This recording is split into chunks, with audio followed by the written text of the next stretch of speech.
अस्सलाम वालेकुम मोहतरम बुजुर्गों, नौजवान साथियों और घरों में बैठकर सुनने वाली इज्जतदार पर्दा नशीन मेरी माँ बहनों, जैसा कि हम और आप जानते हैं, वतन अजीज भारत के अंदर आए दिन हुकूमत हिंद की जानिब से जो मौजूदा बीजेपी सरकार है, ये गुज़िश्ता 10 सालों से आए दिन वतन अजीज भारत के हम मुसलमानों पर जुल्म और बर्बरियत नाइंसाफ़ी करते आ रही है।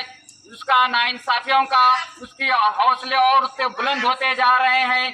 जैसा कि गुज़िश्ता सालों में हमने देखा, हिजाब का मामला हुआ, चाहे गाँवकशी का मामला हो, चाहे और भी जिस तरह के एनआरसी का हो, CAA का हो, आए दिन कुछ ना कुछ उलझनों में डालकर हमारे को परेशान करना उसके मकसद और उस बन चुका है।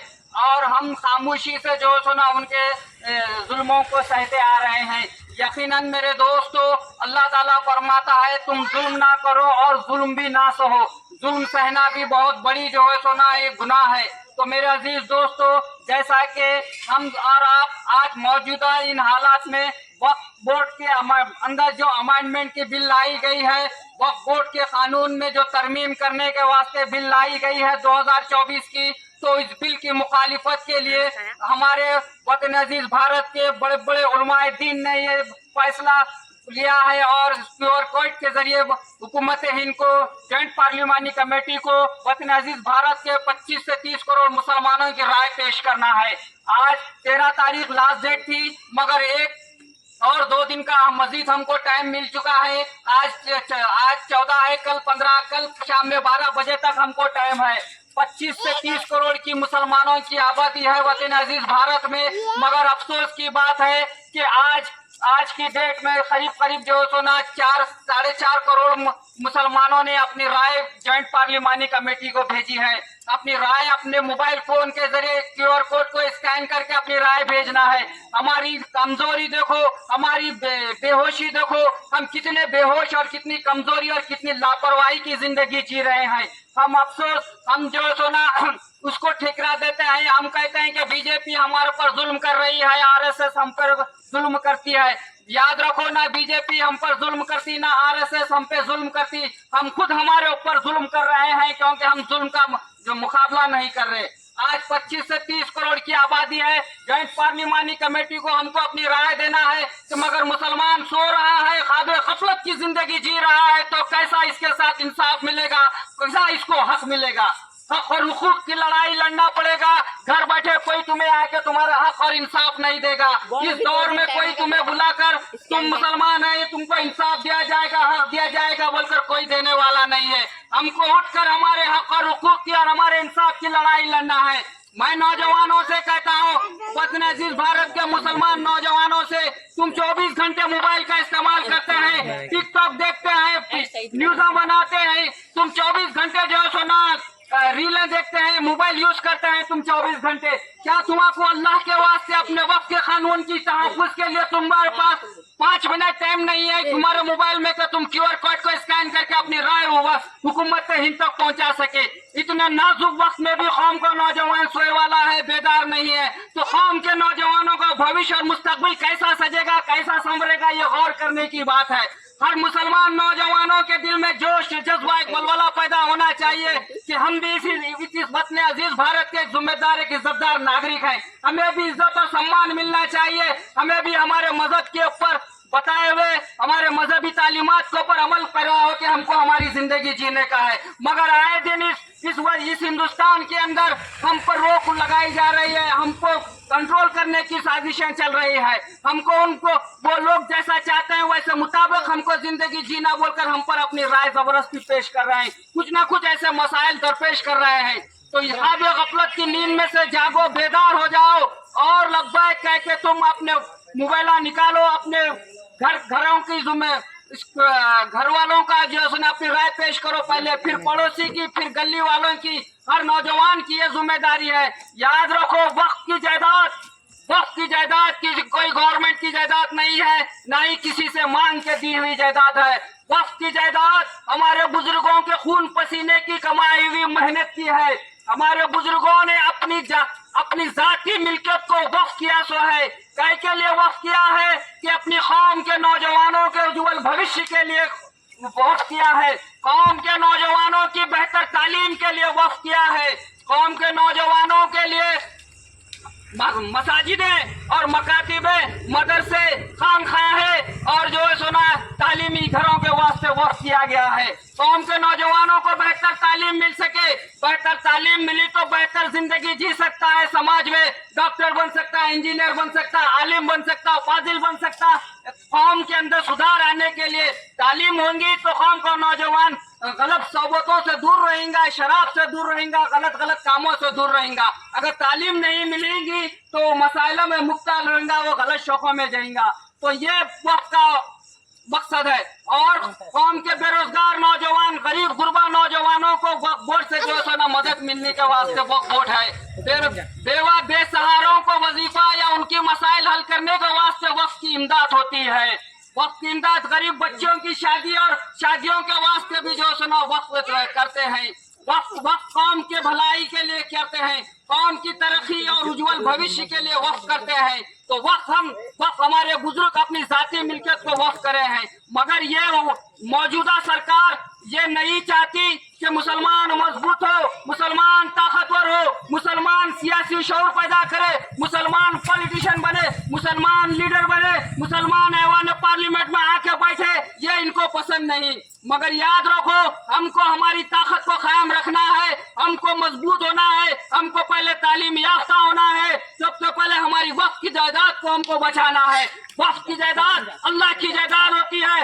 वक्त एक बार अगर कोई इंसान अपनी जमीन, अपना प्लॉट वक्त करता है तो अल्लाह के नाम पे वक्त हो जाता है। तो अल्लाह के नाम की जायदाद को हमको बचाना है। हमको जो सुना वक्त के कानून की हिफाजत हमको करना है।